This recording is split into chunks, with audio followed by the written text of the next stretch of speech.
morning, everyone, and welcome to Club Coaching on Monday morning. I hope everyone had a fantastic weekend and that business is definitely doing well for you. Today's topic is going to be on closing. We've covered so many different things. We've covered from prospecting, from the listing presentation. We've covered handling objections in the past, and now it's time for the close, because so often we can come in and we can have such a great presentation, and we're zealous, we're excited, we're showing people, hey, look, this is the great thing about listing your home with me. This is the great thing about working with me as either a buyer's agent or as a listing agent.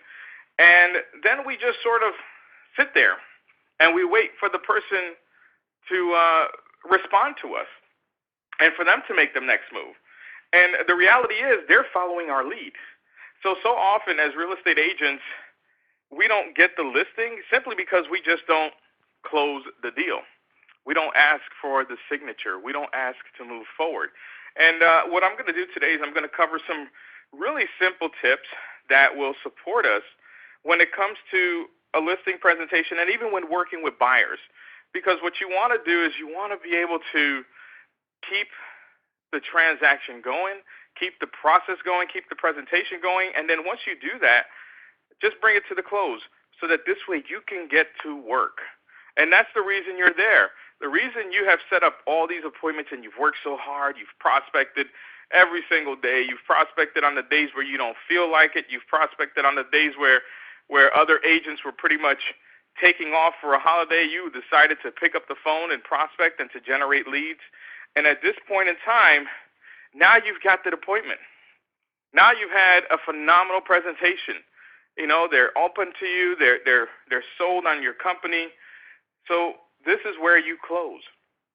And in terms of closing, when you have a really strong presentation, when you get there and you have presented all the angles in terms of what's the best way to approach the market, what's the best price that you can use to get the property sold, when people are comfortable and they're confident that you're the person that you can get the job done, and they're asking you questions, again, as we've learned before, that when people bring up objections, they're really just interested. They want to know more. They want to know how you're going to approach things. So they're asking you all these questions, and basically now is when you sweeten the deal by saying, let's get the ball rolling. Let's sign the contract. And if you're working with a buyer, great. You love this property. Okay, awesome. It has the number of bedrooms that you're looking for. It has the number of baths that you're looking for. It has the square footage that you're looking for. It has at least 8 out of the 10 features that you want. You're in the right neighborhood, and you're where you're supposed to be, right? So now the question is, not even a question, it's a statement. Let's start negotiating, okay? Let's get the ball rolling. Let's submit an offer. So many times, real estate agents that are working with buyers, they never ask the buyer to buy the property. All they do is say, what do you think? You liked it? Great. Okay. And then they sit there and they stare at the buyer, and the buyer stares back at you. And you're sort of wondering, okay, what's happening here? And you're expecting them to say, okay, we want to put in an offer. Not every buyer will respond that way, believe it or not. If anything, what the buyer will do is what feels comfortable for them. And what feels comfortable for them is, let me think about it, or let's look at other houses, because in their minds they're thinking, well, we don't want to rush into something. Well, maybe there's a better house out there. Maybe there's this, maybe there's that. I mean, there's so many different stories going through their head that you just don't know. And unless you jump in there and you support them with a decision, they're going to continue with their stories, and they're going to continue with their decision, and their decision is to keep looking. Their decision is to keep going. Their decision is not to buy a property at that moment in time, because they're scared too. This is a big, big move that they're making themselves. So for you as a real estate agent, you've got to be that support for them. You've got to be that person that takes them to the next level. And the way you do that is by asking them to purchase the property, or at least asking them to begin the negotiation process. And this isn't a heavy-handed thing. This is like, hey, Bob and Linda, you know what, great, you love this property. You know what, let's get the ball rolling. Let's submit an offer and see what the seller will say. You never know, right? They might just accept the offer, and this will be your new home. I mean, you make light of it. You have fun with it. You don't make it, well, now it's time to put in the offer. Do you have any money in the account? You know, have you been pre-qualified at least 4 times? I work with some agents. It's funny. There's a transaction that I'm working with, and the real estate agent on the other side, they make it so difficult to do a transaction. You know, I mean, it's just like, it's like, my Lord, do you really want to get this place sold? It blows my mind how difficult some other agents out there can make a transaction. It's like they sabotage themselves. They sabotage themselves by being nervous, by being anxious, by being overwhelmed, by being too overly protective. You know, there's some listing agents out there that they act as though the owner is their child and they are the mother, okay? And I don't know if you've ever, whoever's listening, if you've ever dealt with an overprotective parent. You know, it's like the poor child cannot go to the bathroom in their own house without super-duper guidance and supervision. I mean, it gets so extreme that it just really kills the deal, even for the seller ahead of time. So on your end, don't be that kind of a listing agent. Don't be that kind of a buyer's agent. Move the process forward. If you've pre-qualified the buyer, there really are no other questions to be asked. If you've already spoken with a buyer about having money for a down payment and having money for a home inspection and having money for whatever it is that they need up until this point, then there's no need to rehash that. Just the only thing you've got to do is just ask them, let's get the ball rolling. Let's start the process. Let's put in an offer, you know, because then you might get the house. So in terms of closing, understand that's how it works with a buyer. Now, when working with a seller, when you have an incredible listing presentation, the most natural end of the listing presentation is asking them to sign the contract. And you want to ask them, you know, in a positive manner. It's like, okay, great, put me to work. Hey, I'm ready to get this home sold. All you've got to do is sign right here. And make sure that at least there's highlights or at least an X next to where the signature is, because people don't want to read like 20-page contracts. They don't want to read the full 8.5 by 14 or 11 by 17 MLS contract that's out there. That's just the reality. They look at it and they're like, oh my gosh, what the hell is this? So you summarize what's in there. You summarize the most important points. They get a copy of it. You know, they also have, depending on what state you're in, but they have at least 2 to 3 days to be able to rescind. So if they have an issue, they will read it on their own, and that's their responsibility. But on your end, point them towards the signature.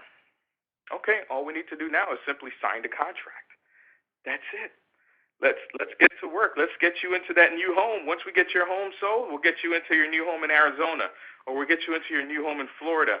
And just continue to push the vision that they have. Continue to focus on why it is that they're selling their house in the first place.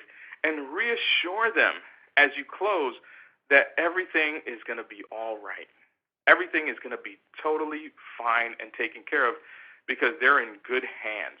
You know, when you're doing this, think about the guy from Allstate commercials. You're in good hands with Allstate, right? You see the commercial? There's a reassurance because any little detail can be worked out. There's always a solution. So always ask for the signature, and then you say, please. And you say, thank you. And you say it with a smile because you're excited. Always assume that they are going to buy or sign at the end of your presentation. You know, and the way you make that assumption is, again, by smiling. You make that assumption by looking at them straight in the eyes. You make that assumption that they're going to sign by basically encouraging them, let's get to the next point here. Okay, now that we've completed steps 1, 2, and 3, now it's time to finalize this, which is get the signature. Let's submit the offer. Okay, because this is a natural process. And after you ask them to sign the contract, or after you ask them to make an offer, one thing to remember is shut up. Yeah, that's right. Just shut up. Ask the question and be quiet. And then let them answer, or let them sign the contract. Because so many times, and this happens to agents when they're really, really nervous, is that all they do is spend their time talking and talking and talking. And then they say, okay, you can go ahead and sign the contract. All right, well, did you have any questions? Did you have any more questions before you sign the contract? I just want to make sure you're clear. Okay, so how do you feel about this? And it's like you forgot about just shutting up after asking them to sign the contract. So now you start creating more conversations. And this happens to people all the time, and it usually happens when they're, one, nervous, and two, they're unprepared. So they're not really being professional. So now that you've done your presentation, you ask them to sign the contract, just simply be quiet. Because when it comes to being a good closer in any situation, whether you're selling, whether you're in a multi-level marketing company, whether you're in a real estate business, whether you're selling insurance, whatever it might be, part of being a good closer is about attitude. It's about being enthusiastic. You're just excited. And it's about being confident. Because when you're confident, there is a strong belief inside of you that you know you can get the job done. And if this is an area where you're falling short on, where it comes to belief and confidence, then that's a separate conversation. But you've got to look at that. And typically when people don't have the belief and the confidence during their presentation, it's because they haven't practiced it enough. Which is why I encourage all my clients role play. Role play every single day. You go to a Broadway show, those guys are rehearsing 6 days per week. You go to a football game, those guys are practicing 4 to 5 days per week, if not more. You see Serena Williams playing tennis. Do you think she just shows up to the game cold? No. Every single athlete, every single actor, every single person that gets paid to perform and to perform at their highest level, and for us, we are performing. We're performing a job. We may not be dancing on stage, but we're doing a job. They all practice ahead of time. They all rehearse their lines till it becomes natural to them. Because once it's natural to them, subconsciously they're just persuasive. People don't even realize that they're just naturally persuasive. So this comes through practice. This comes through role playing. It comes through rehearsing. So I encourage you, if you haven't been doing this, do this and start right away. And even if you just practice in front of a mirror till you get comfortable with yourself saying the words, your mind will pick this up and it'll become natural to you. The next point I want to make is close at least a minimum of 6 to 7 times. Usually after the 6th time, a person is ready to move on because you've been so persistent. So when you're doing your presentation and you say, okay, all you need to do is just simply sign the contract, and then they come up with another question. Okay, great. You answer the question, and you close one more time. All right, let's get this ball rolling. And if you see that they're a little hesitant and they have another question in mind, okay, handle the question. Now that you've handled the question, it says, all right, Mr. and Mrs. Smith, put me to work. All you've got to do is just sign right here so I can go ahead and get the ball rolling and we can get your home sold. Continue to close. Do not forget to close, because so many times it throws us off our game. We get distracted. We get thrown off, and we forget why we're even there when they start asking us a whole bunch of questions. So my encouragement to you is close at least 6 to 7 times until they get the signature closed, until they get the signature signed, on the contract. So remember that. The next thing is Smile and use humor. It's okay to be humorous. It's okay to loosen up during your presentation. And not to loosen up where you're sloppy. That's not what I'm stating. But enjoy yourself. Keep it light. Have a great time. Have fun during the presentation. So this way, when the time comes for you to close, it's a natural process. It's like, okay, all right, great. Well, let's just sign a contract. Put me to work. Come on. I want to get this ball rolling. I want to help you get to Florida. Or I want to help you get into your new home. So come on, let's get this ball rolling. And you use that humor. You use that lightness about it. Whatever works for you, practice it.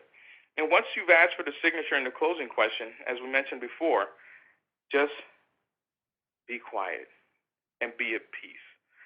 There's a couple of things that I've noticed as I've worked with clients over the years.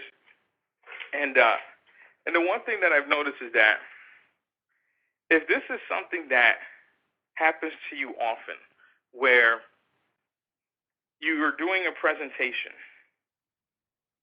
and you get to the point where they look at the commission and they're pretty much, they're having a hard time with it, or they're not totally convinced that the commission that you're charging is high, it's too high, or it's worth the value. Folks, when this happens, it boils down to this: your presentation did not carry through as though you were worth that fee that you were charging. Okay? And this is very important, because when you're closing, this is when people will bring up possibly the commission question. So what's your commission? Okay? And if it gets to that point, then you pretty much flip to the listing agreement and you say, there's my commission. And then you just move on. All right, all we got to do is simply sign the contract. So if this is something that usually stumps you, don't let it stump you anymore. It's just a question like any other question there. Because I know for me, even for myself, when I first started, and I had written down on my listing agreement 6%, when they would ask me about the commission, 6%, I would get this huge pit in my stomach. And I'd be like, I would stutter, and I'd say to myself, well, I'd come up with every other kind of excuse or reason, and I'm thinking to myself, okay, well, how do I handle this? And then before you know it, I'm cutting down my commission by 1 or 2%. No, not anymore. Folks, role play, practice.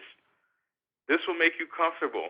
This will help you to be confident when you're communicating with them that you're the person that gets the job done.